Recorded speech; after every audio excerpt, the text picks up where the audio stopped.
सो आज हम डिस्कस करेंगे साइंस 10th क्लास का साइंस का चैप्टर है रिफ्लेक्शन एंड रिफ्रैक्शन। ओके, सबसे पहले हम ये जान लेते हैं कि कन्वेक्स मिरर और कॉनकेव मिरर में फर्क क्या होता है, क्योंकि ये इसी का पार्ट है।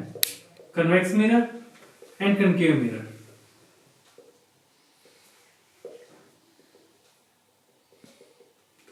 कन्वेक्स मिरर की जो कर्वेचर होती है ना, वो थोड़ी आउटवर्ड होती है, और कॉनकेव मिरर की जो कर्वेचर होती है वो थोड़ी इनवर्ड होती है। जैसे हम घर में खाना बनाते हैं, खाना बनाते टाइम जो हम बड़ी स्पून यूज करते हैं ना, जैसे सब्जी वगैरह डालने के लिए या किसी और चीज में, उसमें कभी भी अपनी इमेज देखने की कोशिश करना, हमारी जो इमेज बनेगी वो रियल, वो इन्वर्टेड बनेगी। तो वो कॉनकेव मिरर का एक परफेक्ट एग्जांपल है, राइट। और जो हमारा कन्वेक्स मिरर है, इसमें इमेज सीधी बनती है। जैसे आप बाइक पे जा रहे हो कहीं पे घूमने, तो बाइक में जो आपका रियर व्यू होता है ना, जिसमें आप पीछे के व्हीकल सारे देख सकते हो, उसमें एक ब्रॉड फील्ड ऑफ व्यू आएगा, और उस ब्रॉड फील्ड ऑफ व्यू में इमेज जो बनेगी वो इमेज थोड़ी छोटी बनती है as compare to concave mirror की। कॉनकेव मिरर में इमेज लार्ज बनती है, एक आती है, बट कन्वेक्स मिरर में जो फील्ड का व्यू होता है वो बहुत ही बड़ा हो जाता है।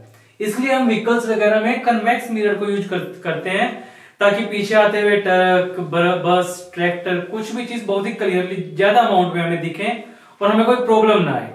So this is the basic difference between the convex mirror and concave mirror. Concave mirror का हम एक और एग्जांपल दे सकते हैं, जैसे शेविंग के लिए। शेविंग के लिए हमें इमेज बड़ी देखनी होती है, तो हम कॉनकेव मिरर यूज करेंगे।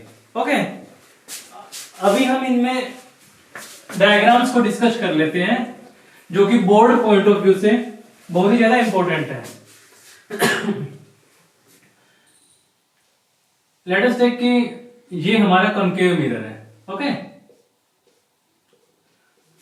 यहां पे बनेगा हमारा फोकस, राइट। ये होगा हमारा सेंटर ऑफ कर्वेचर, और ये होता है हमारा ओरिजिन पॉइंट। फर्स्ट केस लेते हैं एट इंफिनिटी। अगर हम अपने ऑब्जेक्ट को इंफिनिटी पे लेंगे, ऑब्जेक्ट अगर इंफिनिटी पे है तो इमेज कहां बनेगी? ऑब्जेक्ट अगर इंफिनिटी पे है तो इमेज बनेगी फोकस पे, राइट। ऐसे ऑब्जेक्ट इंफिनिटी पे होगा, इमेज बनेगी फोकस पे। फर्स्ट केस, ऑब्जेक्ट इंफिनिटी पे, इमेज फोकस पे। इमेज कैसी होगी? रियल एंड इन्वर्टेड, राइट, और इमेज छोटी होगी। सेकंड केस लेते हैं। अब इंफिनिटी से हम पॉइंट पे आते हैं बियॉन्ड कर्वेचर, बियॉन्ड सी, यानी कि beyond centre of curvature. Second case हम लेते हैं यहां पे। ये हमारा कॉनकेव मिरर है, यहां पे फोकस, यहां पे सेंटर ऑफ कर्वेचर। अगर बियॉन्ड सी इमेज हम लेंगे, बहुत इजी है कैलकुलेट करना। यहां से इस लाइन को पास कर दो, ये फोकस से क्रॉस करेगी, इस लाइन को सेंटर ऑफ कर्वेचर से पास करा दो, हमारी जो इमेज बनेगी ना, वो between the C and F बनेगी। डायग्राम बनाते टाइम जनरली बच्चों को प्रॉब्लम क्या आती है कि वो ये भूल जाते हैं कि सेंटर ऑफ कर्वेचर से पास कराएं या फोकस से पास कराएं। एक यूजुअली तरीका बता देता हूं, जो कि परमानेंट नहीं है, बट वी कैन यूज, कि एक लाइन को हम जनरली क्रॉस करवाने की कोशिश करते हैं सी से, और एक को क्रॉस करवाने की कोशिश करते हैं एफ से, और जनरली उनका जो इंटरसेक्शन होता है वही इमेज पॉइंट बनता है। This is not permanent, but इसको आप एग्जाम पॉइंट ऑफ व्यू में से दिमाग में रख सकते हो। तो यहां जो इमेज बनेगी वो भी रियल एंड इन्वर्टेड होगी और स्मॉल होगी, राइट। थर्ड केस लेते हैं। थर्ड केस में हम कॉनकेव मिरर को लेते हैं। ये हमारा फोकस है, ये हमारा सेंटर ऑफ कर्वेचर है, राइट।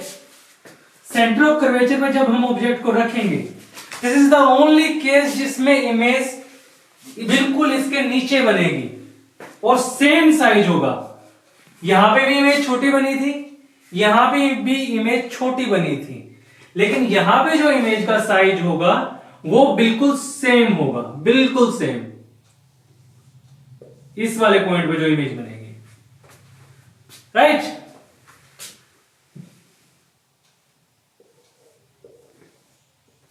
ये दोनों का इंटरसेक्शन पॉइंट। फोर्थ केस लेते हैं, हम कहां तक आ चुके हैं, सेंटर ऑफ कर्वेचर तक आ चुके हैं। हम स्लोली एक एक मूवमेंट पे ऑब्जेक्ट को आगे बढ़ाते जा रहे हैं। ये क्वेश्चन प्रीवियस ईयर्स में बोर्ड्स में भी पूछा गया है, इसलिए इसको कराया जा रहा है। डायग्राम बनाना जनरली पूछ लिया जाता है। इस केस में हम ऑब्जेक्ट को कहां रख देते हैं, focus, centre of curvature, between the centre and focus. अब इमेज कहां बनेगी, सेंटर पे थे, इमेज सेंटर पे थी, अब इमेज चली जाएगी, इसको फोकस से पास कराएंगे, इसको सेंटर ऑफ कर्वेचर से पास कराएंगे, इमेज बनेगी बियॉन्ड सी। अब इमेज कैसी दिख रही है आपको, छोटी दिख रही है, नहीं, इमेज बड़ी बनेगी। अभी रियल होगी, इन्वर्टेड होगी, बट बड़ी बनेगी। इन दोनों केसेस में इमेज छोटी बन रही थी और इन्वर्टेड थी। इस वाले केस में सेम साइज आ रहा था, बट यहां पे इमेज का साइज बड़ा हो जाएगा और रियल और इन्वर्टेड होगी। This is the case of when object is placed between C and F, that is centre of curvature and at the focus. अब फिफ्थ केस की हम बात करते हैं। अब हम ऑब्जेक्ट को पुट करते हैं फोकस पे।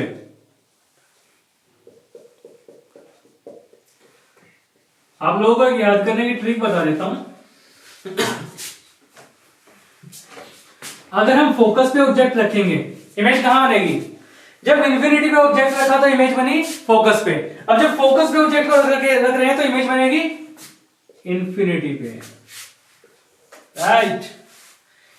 सेम पोजीशन और सेम इमेज आपस में ना इंटर रिलेटेड हो रहे हैं कहीं ना कहीं। इन चीजों को आप याद करने के लिए यूज कर सकते हो, ओके। अब हमारे पास लास्ट केस बचता है, दैट इज जब हम ऑब्जेक्ट को प्लेस कर देंगे between the focus and the pole, यहां पे ऑब्जेक्ट पुट कर देंगे।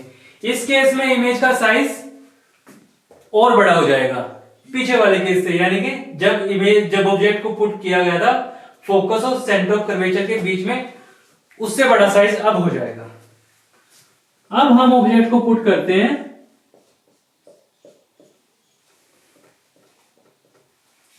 फोकस और पोल के बीच में। This is the only case जब हमारी इमेज कैसी बनेगी, वर्चुअल एंड इरेक्ट। ये इकलौता ऐसा केस है जहां पे हमारी इमेज सीधी बनेगी मिरर के केस में, अदरवाइज सारे केसेस में हमारी इमेज उल्टी बनी है। तो ये इमेज होगी वर्चुअल एंड इरेक्ट, राइट। हम जनरली कनकेव मिरर में मिरर फॉर्मूला यूज करते हैं जनरली न्यूमेरिकल्स को सोल्व करने के लिए, that is 1/u is equal plus 1/v is equal to 1/f। उसमें u क्या होता है, ऑब्जेक्ट डिस्टेंस, v क्या होता है, इमेज डिस्टेंस, f क्या होता है, focal length. Focal length is half of radius, radius का हाफ फोकल लेंथ होगी, राइट।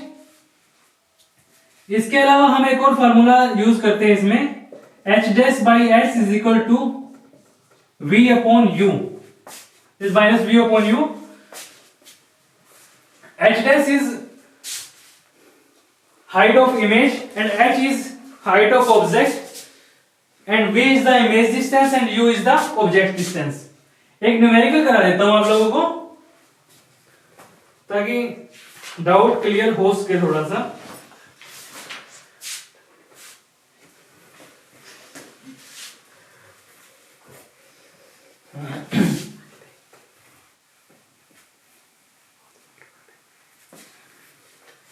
एग्जाम्पल नंबर 10.2 कर लेते हैं हम इसी चैप्टर का।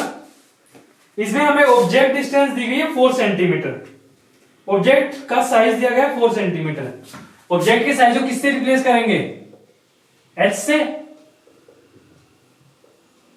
फॉर्मूला क्या था, 1/u plus 1/v is equal to 1/f, और दूसरा फॉर्मूला h'/h is equal to minus v/u, right. Okay, object size 4 centimetre, object distance कितनी है 25, ये 4 सेंटीमीटर है, ऑब्जेक्ट डिस्टेंस कितना है 25 सेंटीमीटर, फोकल लेंथ कितनी है 15 सेंटीमीटर, हमें बताना क्या है, इमेज डिस्टेंस और हाइट ऑफ इमेज। न्यूमेरिकल को सबसे अच्छा तरीका करने का क्या होता है, हम डायग्राम बना के न्यूमेरिकल को करें। ये देखो यहां पे डायग्राम बना लो, हमें क्या दिया गया है, फोकल लेंथ दी गई है 15 सेंटीमीटर, एफ यानी कितना है 15 सेंटीमीटर, तो जाहिर सी बात है रेडियस कितनी होगी 30 सेंटीमीटर, दैट इज सी। ये होगा हमारा 30 सेंटीमीटर। ऑब्जेक्ट कहां रखा गया है 25 सेंटीमीटर में।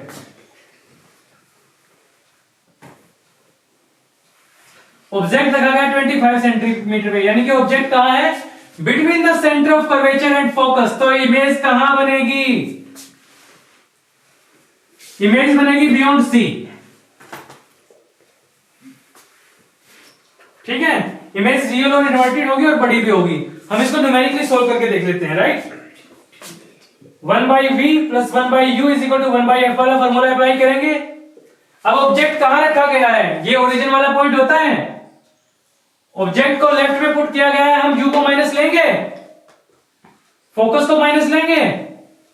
इमेज कहां बन रही है, height = 4 centimetre, real and inverted image बनेगी। 4 को क्या लेंगे, नेगेटिव। h क्या है, h is the object size, object size इसको नेगेटिव नहीं लेंगे। वैल्यू पुट कर देते हैं, 1/v कितना है, आप इसको जैसे ही सोल्व करोगे आपकी वैल्यू आएगी 1/v कितना, 1/v + 1/u यानी कि दैट इज -1/25, 1/f कितना है -1/15। v की वैल्यू कितनी आ गई, v आ जाएगा इसको सोल्व करने के बाद -37.5 सेंटीमीटर, जो कि हमें बुक में दिख रहा है। मैग्निफिकेशन की वैल्यू आ जाएगी h' by h = -v/u। h' कितना है हमें निकालना है, h की वैल्यू कितनी है +4। ऑब्जेक्ट साइज है, ऑब्जेक्ट साइज ऊपर रखा हुआ है तो ऑब्वियसली इसको पॉजिटिव लेंगे, ये h होएगा, और जो इमेज बनेगी उसको हम h' बोलेंगे, इसलिए इसको नेगेटिव लेंगे क्योंकि ये नीचे की तरफ है। ठीक है, इनकी वैल्यू पुट कर देंगे, दैट इज 37.5 अपॉन u की वैल्यू जो भी होगी कितनी है -25, इसको माइनस में लेना है, और जैसे इसको सोल्व करेंगे h' कितना आ जाएगा -6 सेंटीमीटर। ये तरीका है न्यूमेरिकल्स को सोल्व करने का।